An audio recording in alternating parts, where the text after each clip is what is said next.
We have so many exciting, inspiring cultural venues all across our region. We're incredibly lucky. We wanted to put together a programme that matched experienced Arts Award advisors with people just starting out their journey, thinking about how they could embed and deliver Arts Award in their organisation. It gives children a sense of accomplishment. They get to try all sorts of different art forms, and we wanted to help people see how it could fit with what they already programme. I've been involved in a variety of different Arts Awards projects, from World War I commemorations to projects about river crossings down on the Tyne. These have engaged the young people in all kinds of different creative activities. They've chosen the artists they wish to talk about, and at the same time, without even realising it, they're doing an Arts Award. And my job really is to get people looking at Northumberland National Park at what it's got to offer for them. Arts Award is one of the tools that I use to do this. I really wanted to give something else for families to create that added value when they come here for a visit. So when they come to do a drop-in workshop, you know, it's something else to do as well. It'll keep them in the gallery for longer, introduce them to some of the artwork. So I think doing something quite straightforward like the Discover Arts Awards is a really nice introduction to our exhibitions and to contemporary art. I can see the potential for it to be used for progression routes if it's embedded within music education, and potentially even be able to support GCSE music. We've been doing an Art Award with Mandy and Claire, and we've made a book about it. And we went to Herschel, and it's technically about the woods, because I wanted a adventure story. Our priority in the Education and Participation Department at Live Theatre is that every young person we work with is able to access what we do. So what has been really helpful is been taking a big step back and thinking, how can we make this accessible? How can we make planning and reflection on what they're learning actually a fun process and a meaningful process? We've been thinking about creative ways of recording evidence rather than just getting them to sit down with a pen and some paper and writing it in full sentences. I worked through the Art Award booklet at Explore level. I thought it might be easier to use the bespoke workbooks, but actually there might have been more flow to my project if I'd have gone through each element of the Arts Award and created their own portfolio, because almost too many spaces for the children to fill in. While the booklets can seem sometimes prescriptive, can actually, the questions within them are very generic, so you can have a huge array of opportunities across the entire 4 parts of an Explore. And it can go from playing the cello to making a piece of sculpture to performing in a play. Each section can have something entirely different. It's all about the young person's experience. Or it can, in the case of the thing that you have done here in Bellingham, be very focused on one particular kind of activity which goes from the start to the end. And every section, every part of the Arts Award is covered by that. I thought I was doing everything right because I ordered the books and I talked to the young people beforehand, and this is what they were going to do. And on reflection, I realised what I was actually doing was telling them, not finding out from them what we wanted to do. We worked with a young film company and went through their plan for the 3 days and worked out which parts would be perfect for Arts Award.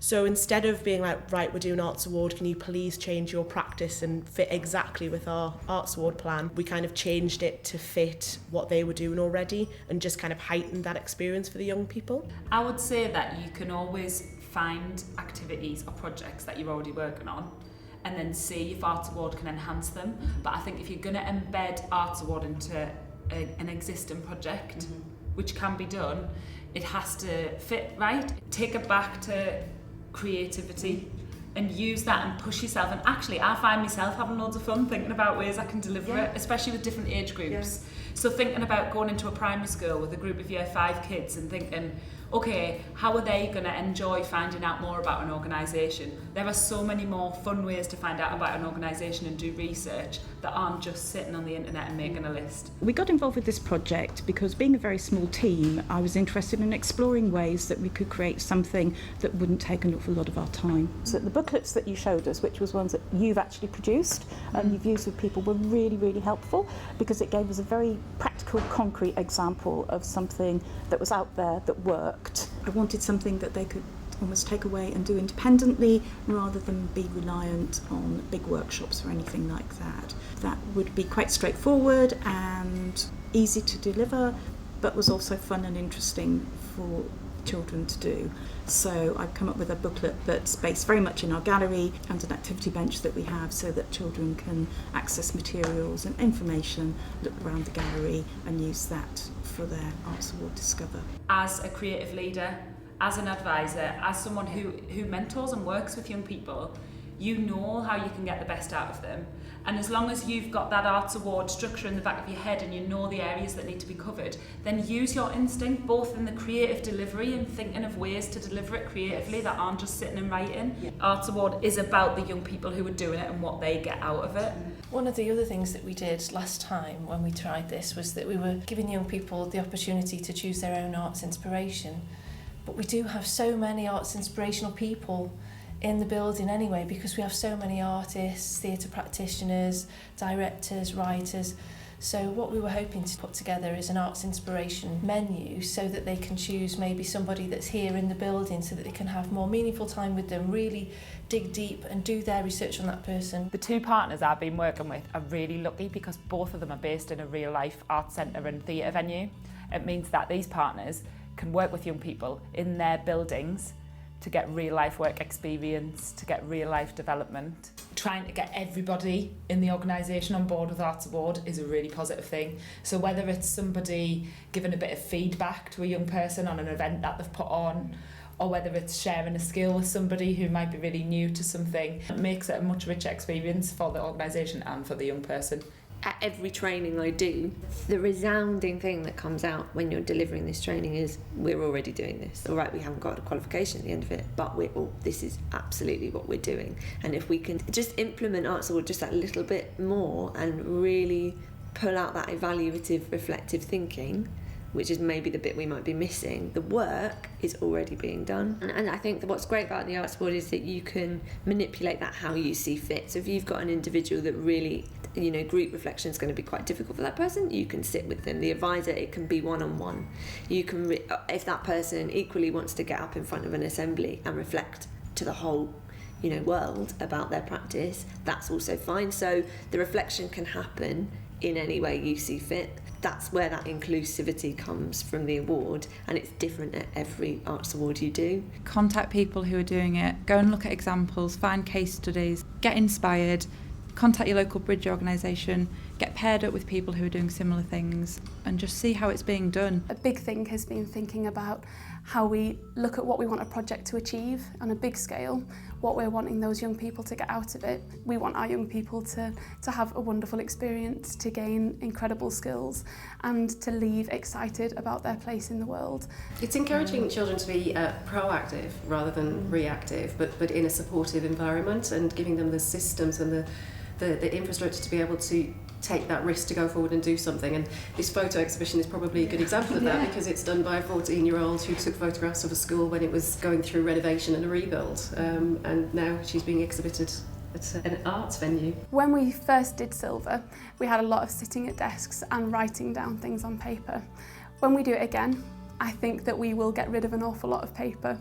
We'll do a lot of voice recording, we'll be using film, we'll have huge pieces of paper across the wall and an awful lot of flip chart pens, and we're going to scale right back what we write down and do as much up on its feet as we possibly can. The mentoring process has given me the opportunity to understand that there are a lot of concerns when people first begin. It's reminded me that there were just as many concerns when I first began to do Arts Award, but Arts Award is very, very able to be adapted to all sorts of different opportunities and different projects. It's very useful, and I think most organisations who have the ability to engage with the public should think about using Arts Award as an enticement and also as a reward to young people to learn more about the arts in all sorts of different situations. That sense of belonging and that sense of place is something that as artists and cultural individuals we know and we get, and if you can embed that from a young age, a person's outlook on where they live is much more rich, it's much more textured, they feel that it's theirs, they feel they own a bit of it. And I think Arts Award really does that, as every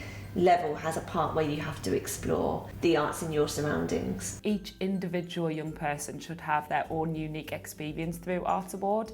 It's not a one-size-fits-all, and it's up to you as the practitioner, as the programme manager, as the advisor, to come up with ways that it'll be right for you and your organisation and your young people. The way that you know how to do Arts Award is by doing your first project, because I think everyone's scared of being like, oh, is this part A, is this part B? Oh, I don't know.